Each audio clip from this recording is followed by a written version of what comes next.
Let The Rock remind you of something. You ain't nothing. You're 100 pounds of nothing. 5 feet nothing. This is Atlas.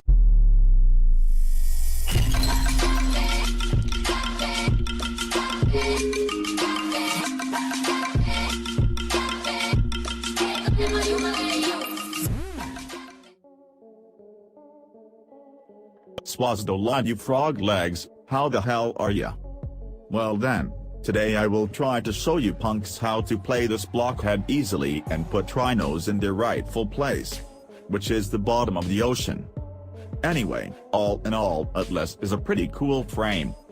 He is tanky, can deal decent damage and provide pretty good crowd control too. The only thing kinda bad about this dude is the acquisition. If you wish to farm for Atlas, you will need to defeat the senile boss known as Jurdas, which is an Archwing battle. Now, before you cry and throw a fit, allow me to say that I will upload the guide on how to kill this douchebag quickly, and in all honesty, the grind is not that bad. But don't at me. Anyhow, One Punch Boy has 2 passive abilities. 1. He is impervious to knockdowns as long as he is touching the ground. If you are in the air you will get knocked down like a plastic bottle in Chicago wind. 2. He can gain bonus health and armor from petrified weasels. The mechanics behind this are kind of intricate, but worry not, I got your back. So here is how it works. Every time you kill a petrified dummy, they will drop so-called rubble. You can pick up this rubble and each one will grant you 50 health. If your health happens to be maxed out, you will gain 50 bonus armor instead. This will stack up to 1,500 extra armor that will slowly deplete over time. Now if you decide to be Devo from next Friday and Nakamofo out with the One Punch Boy ability, petrified enemies will drop 75 health instead of only 50. Same goes for bonus armor. So you should always try to punch fools in the face. That's pretty much all you need to know. So let's beat our way to Rocky Boy's first ability. One Punch Man Simulator. Soka. Okay, now this ability has quite a bit going for it, but I will not bother you with unnecessary details because ultimately, those do not matter. Upon cast, Atlas will target enemies up to 15 meters away and punch them in the face like Mike Tyson. I'll fuck you till you love me. This attack will deal mainly impact damage, which means it will do well against Corpus Scum. As I said, I will not bother you with annoying min-maxing details here, but know this, on paper this ability does not seem all that powerful, but in practice, Atlas will deal some serious damage here. More on that in a second. After each successful punch, Atlas will have a 1-second window in which you can recast the ability to perform a combo. You can repeat that within the window up to 3 times. The combo is always right, left, uppercut. Every successive punch within this 3-hit combo will double damage and reduce energy cost for the punch by half. Furthermore, the area of effect damage will double each time as well. On top of that, the uppercut will launch fools into the air like that one fight scene in the movie Kung Fu Hustle. So overall there is some very decent crowd control going on here. In terms of damage, what you need to know is that One Punch Boy ability will take almost all of your equipped melee mods into account. Except Acolyte mobs and most weapon augments from syndicates. Hell, even Covert Lethality will give you that extra damage buff. However, not the finish or instant kill. Naturally. Also, all status effect mods will carry over into the punches. Which means you can proc anything you want and need for any enemy level. And like I said, even if that doesn't kill them, at the very least you will have cheap insane crowd control. One more thing, just like that soggy sissy Excalibur, Atlas is immune to all damage while punching. So punching like a drunk Russian when things gets hairy will actually enable full tank mode. You're welcome. Moving on. The not-so-great Wall of China. Stony Boy wrecks a wall of stone in front of him. This silly wall of stone works pretty much exactly like Rhino's peasant iron skin with the 4-second phase of invulnerability during which the stone barrier will absorb all incoming damage to extrapolate a higher health pool. Furthermore, your modified health and armor, and even strength mods will also be taken into account. Similar to Frost End's Toys R Us Snow Globe. This stone barrier will prevent dumbass enemies from passing through it, and some of them will even attack the wall instead of you. Which gives you a little tiny bit of crowd control. However, you and your teammates can pass through the wall however you please. Pretty sure that ain't how physics works, but what do I know? Now, if you get tired of enemies knocking at your door, you can recast the ability and the stone wall will transform into a boulder and roll out into the direction of your aim. This Indiana Jones boulder will knock down and/or pick up enemies while it's on the move and explode upon impact with the surface. It will also explode automatically if it reaches its maximum travel distance, which is always 15 meters.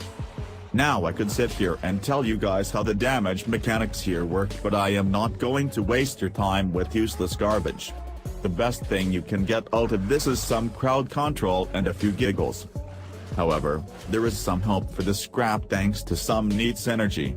You see, it's like this: if you cast your third ability on the stone wall at some point, the wall will become petrified and gain 200% trolling speed, double travel distance and a bonus in damage as well.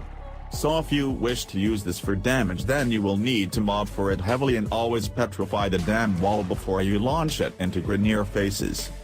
Here is a bonus tip on the house. Since you can pass through your own wall, you can actually cast it while on the run, pass through it and keep on going to instantly stop damage from behind. Also, after recasting and forming a boulder, you can instantly form a new wall without affecting the previously deployed boulder. So you can essentially stay behind cover at all times while launching rocks at your foes. You're welcome. Next up, Medusa Flash.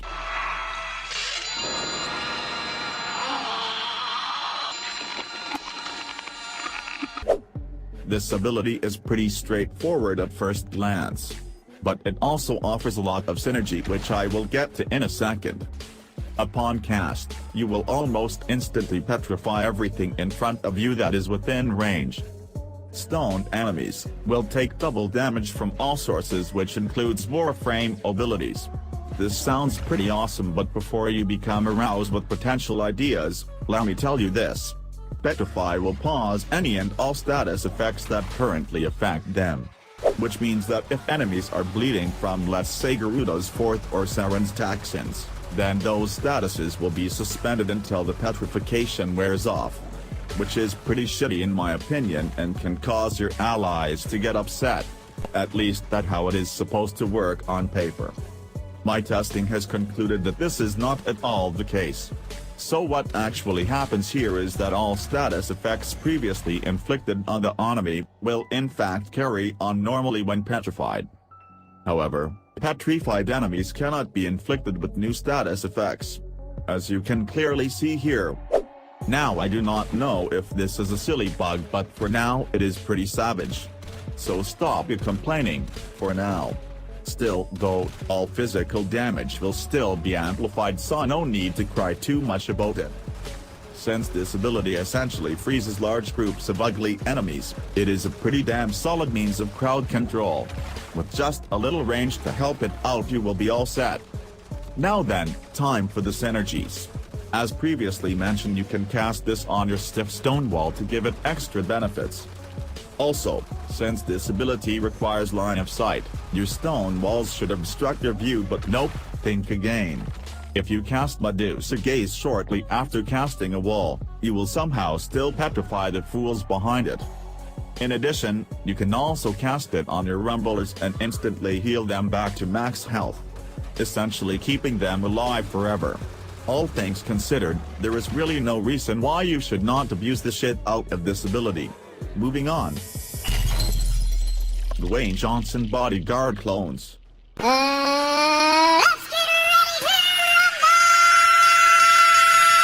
Atlas summons 2 rock bodyguards with the power of a WWE Jutsu. every enemy that is within 6 meters of you will instantly be turned to stone. Which is great against melee douchebags or infested who try to violate your personal space.